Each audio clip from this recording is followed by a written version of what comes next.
Ya oğlumu damat alacaksın ya da bana damat olacaksın. Başka yolu yok. Adamlarım gider alır Eleni'yi, bir daha da ömür boyu göremezsiniz. Karar sizin. Taşacak Bu Deniz yeni bölümünde neler olacak? Videomuza geçmeden önce baba olmak Adil'e çok yakıştı diyenler videomuzu beğensin, sayımızı görelim. Taşacak Bu Deniz'den en güncel gelişmeleri takip etmek için ücretsiz bir şekilde abone olup bildirimleri açmayı ve hype butonuna basmayı unutmayın. Son derece heyecanlı ve gerilim dozu yüksek bir bölümün ardından şimdi herkes yeni bölümde yaşanacak gelişmelere odaklanmış durumda. Özellikle yayınlanan son sahneler sonrası dizinin nasıl bir yola gireceği büyük merak konusu oldu. Dizimizin yeni bölüm tanıtımının yayınlanmaması ise izleyicilerin kafasını iyice karıştırdı. Sosyal medyada birçok kişi dizinin bayram haftası nedeniyle yayınlanmayacağını düşünmeye başladı. Ancak bayram haftasının henüz gelmediğini sizlere hatırlatmak istiyorum. Bundan dolayı dizinin yayınlanmama gibi bir durum olmadığını düşünüyorum. Bana göre burada asıl mesele yurt dışı çekimlerinin yetişme süreciyle alakalı. Çünkü Gürcistan tarafında çekilen sahnelerin hem kurgu hem de tanıtım hazırlık süreci zaman aldığı için fragman gecikti. Ama görünen o ki Taşacak Bu Deniz'i 22 Mayıs akşamı ekranlarda izlemeye devam edeceğiz. Özellikle sezon finaline doğru yaklaşırken dizinin temposunu düşürmek istemeyeceklerini düşünüyorum. Zaten kalan son bölümlerde yaşanacak olaylar hikayeyi tamamen başka bir noktaya taşıyacak gibi duruyor. İlk olarak Timur'un Adil'e sunduğu teklifle videomuza başlayalım. Son bölümde Şerif'in Eleni'yi kaçırmasıyla birlikte hikaye çok daha karanlık bir noktaya evrildi. Tam her şey biraz sakinleşecek derken Timur Volkov'un ortaya çıkması işleri tamamen değiştirdi. Daha ilk sahnesinden itibaren ne kadar tehlikeli, ne kadar karanlık ve ne kadar çıkarcı bir karakter olduğunu hissettirdi. Üstelik Timur'un yalnız hareket etmediğini düşünüyorum. Bana göre Timur ve Şerif uzun zamandır perde arkasında işbirliği içerisindeler. Şerif'in Eleni'yi kaçırmasıyla Timur'un bir anda ortaya çıkması tesadüf değil. Burada çok daha büyük bir planın işlediğini düşünüyorum. Özellikle Timur'un Adil'e yaptığı teklif bunun en büyük göstergesi oldu. Adeta Adil'i köşeye sıkıştırdı. Ya Eleni'yi oğlumla evlendireceksin ya da kızımı kabul edeceksin diyerek Adil'in en zayıf noktasına dokundu. Bu teklif karşısında hem Adil'in hem de Esme'nin donup kaldığını gördük. Çünkü ortada sadece bir tehdit değil, aynı zamanda büyük bir çaresizlik vardı. Yeni bölümde Adil'in yaşadığı çıkmazı çok daha net göreceğiz. Özellikle kızını yeni bulmuşken şimdi yeniden kaybetme korkusuyla yüzleşmesi Adil'i psikolojik olarak yıpratacak. Adil'in gözlerindeki çaresizlik yeni bölümün en dikkat çeken detaylarından biri olacak gibi duruyor.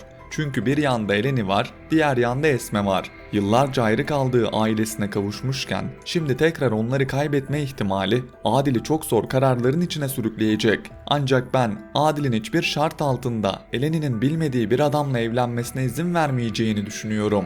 Adil bu süreçte servetini, gücünü, hatta hayatını bile kaybetmeyi göze alabilir. Ama kızını böyle bir oyunun içine bırakmaz. Timur'un asıl amacının da zaten Adil'in serveti olduğunu biliyoruz. Eleni sadece Timur'un kurduğu oyunun bir parçası. Timur bu süreçte Adil'i kız evlat sevgisi üzerinden sınayacak. Adil'in ne kadar ileri gidebileceğini görmek isteyecek. Ama burada Timur'un hesap edemediği bir şey var. Adil artık eski Adil değil. Çünkü artık sadece sevdiği kadını değil, kızını da korumaya çalışan bir baba var karşımızda. Ve baba olmanın verdiği o içgüdü Adil'i çok daha tehlikeli bir adama dönüştürebilir. Yeni bölümde Adil'in herkesi karşısına alacak kadar gözünü kararttığını göreceğimizi düşünüyorum.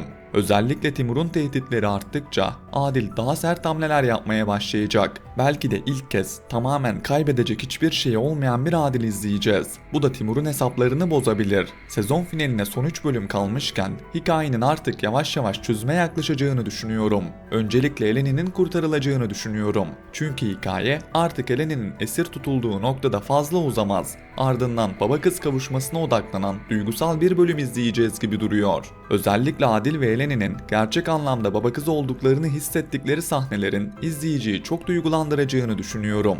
Ancak burada asıl büyük olay sezon finalinde yaşanacak. Çünkü geriye kalan son bölüm tamamen büyük hesaplaşmalara ayrılacak gibi duruyor. Ben sezon finalinde Şerif'in son büyük hamlesini yapacağını düşünüyorum. Kaybetmeye başladığını hisseden Şerif çok daha tehlikeli birine dönüşecek ve burada hem vedalar hem de şok edici gelişmeler görebiliriz. Özellikle sezon finalinin sadece mutlu bir bölüm olmayacağını düşünüyorum. Çünkü dizi bir yandan izleyiciyi mutlu ederken diğer yandan büyük acılar yaşatmayı seviyor.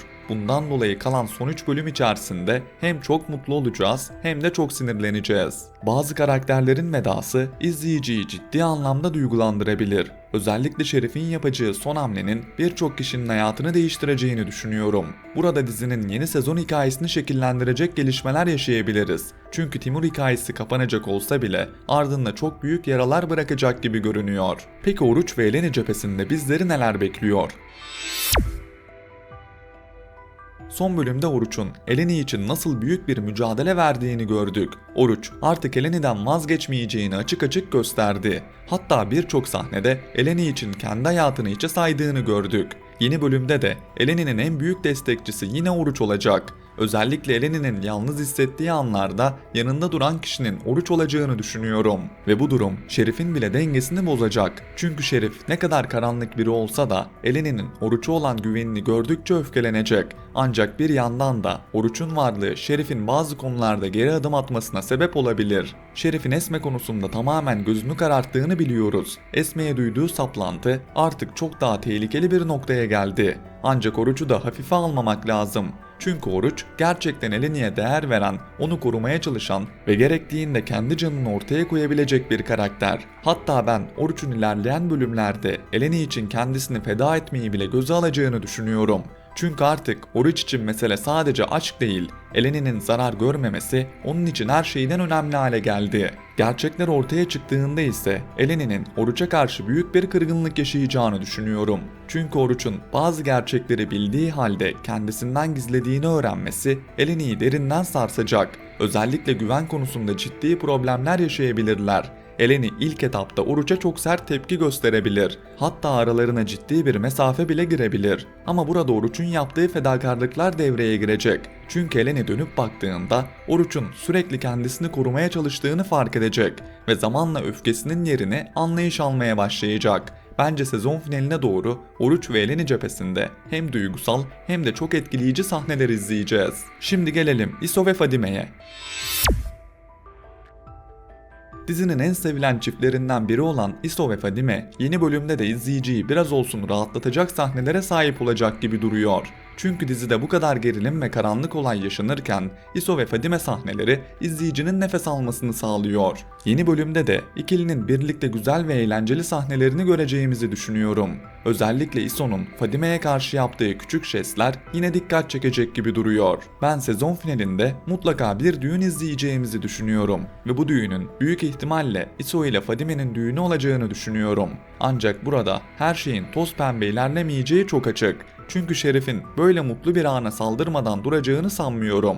Bana göre sezon finalinde gerçekleşecek düğünü Şerif basacak ve ortalık bir anda karışacak. Belki de sezon finalinin en büyük kaosu burada yaşanacak. Çünkü dizinin temposuna baktığımızda büyük bir kutlamanın büyük bir felaketle bölüneceği hissiyatı oluşuyor. Buna gelmeden önce ise İso ve Fadime aşkında bazı sorunların ortaya çıkacağını düşünüyorum. Oruç her ne kadar İso'ya bazı konularda söz verdirmiş olsa da ve İso gerçekleri yeni öğrenmiş gibi davranmaya çalışsa da bu sır uzun süre saklanamayacak gibi duruyor. Fadime'nin çok geçmeden İso'nun bazı gerçekleri önceden bildiğini öğreneceğini düşünüyorum.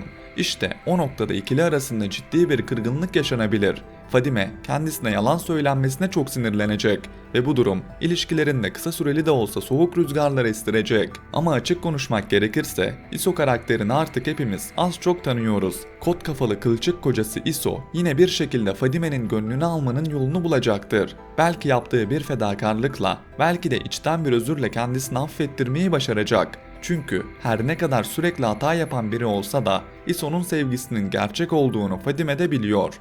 Bundan dolayı ben bu ikilinin ayrılık yaşayacağını düşünmüyorum. Aksine yaşadıkları bu kriz onların bağını daha da güçlendirebilir.